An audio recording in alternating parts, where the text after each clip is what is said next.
सबको जय मसीह। आज हम जानेंगे कि हमको बाइबल पढ़ना क्यों जरूरी है ना। वचन पढ़ेंगे, मैं कुछ गवाही को रखूंगी।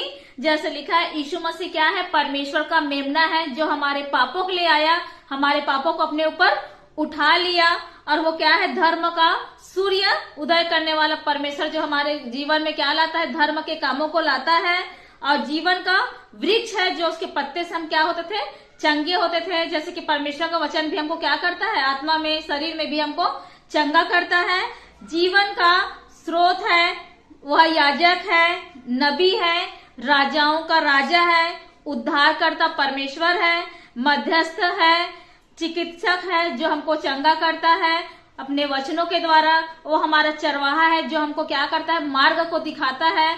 और सलाहकार है, हमें सलाह देता है वचनों के द्वारा कि सही और गलत क्या है। जब हम बाइबल पढ़ते हैं तो समझ आता है। वो हमारा क्या है? मुखिया है। तो इसलिए हमको वचन पढ़ना चाहिए क्योंकि वचन में ही हम, परमेश्वर क्या है? हमारा यीशु मसीह मुखिया है। वचन के द्वारा प्रभु हमें समझाता है।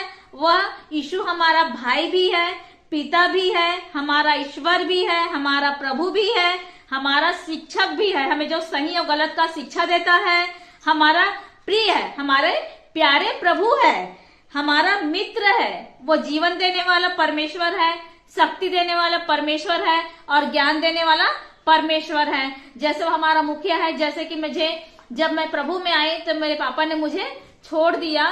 तब मैंने क्या किया? जब मेरा शादी होना था तो मेरे जीवन साथी के लिए मुझे प्रभु से प्रार्थना की मैं, क्योंकि मेरे पापा तो छोड़ दिए। तो परमेश्वर से कहा, प्रभु मेरे जीवन साथी का आप उपाय करें। तो परमेश्वर ने मुझे एक जीवन साथी दिया। अब जब मेरा विवाह होना था तो मुझे बात करने के लिए अच्छा नहीं लगता था। 2-4 बार बात करती थी, कैंसल हो जाता था। तो मैंने यीशु से कहा, यीशु आप मेरे पिता हो, स्वर्गीय पिता हो, क्योंकि संसार के पिता ने तो मुझे छोड़ दिया। तो आप मेरे पिता हो, तो मेरे शादी का फैसला आप करें, डेट का फिक्स आप करो। तो यीशु मसीह मुझे सपने में आकर बताया 27 जून को मेरा विवाह होगा। वैसे ही क्या हुआ? पास्टर का फोन आया और उसने कहा 23 जून के बाद आप कभी भी विवाह कर सकते हो। तो दर्शन मिलने के कारण मैं 27 जून का मेरा विवाह हुआ। देखो, मेरा परमेश्वर मेरा मुखिया बना और मेरे जीवन का फैसला उसने लिया और मेरे जीवन को बनाया, मेरा विवाह किया। बहुत सारे ऐसा काम परमेश्वर मेरे जीवन में अद्भुत काम किया है। परमेश्वर क्या है? हमारा मुखिया है। जैसे वचन में लिखा है इफिसियों 5:23 में, जैसे पति पत्नी का सिर है वैसे मसीह कलीसिया का सिर है। तो प्रभु हमारा मुखिया हुआ ना।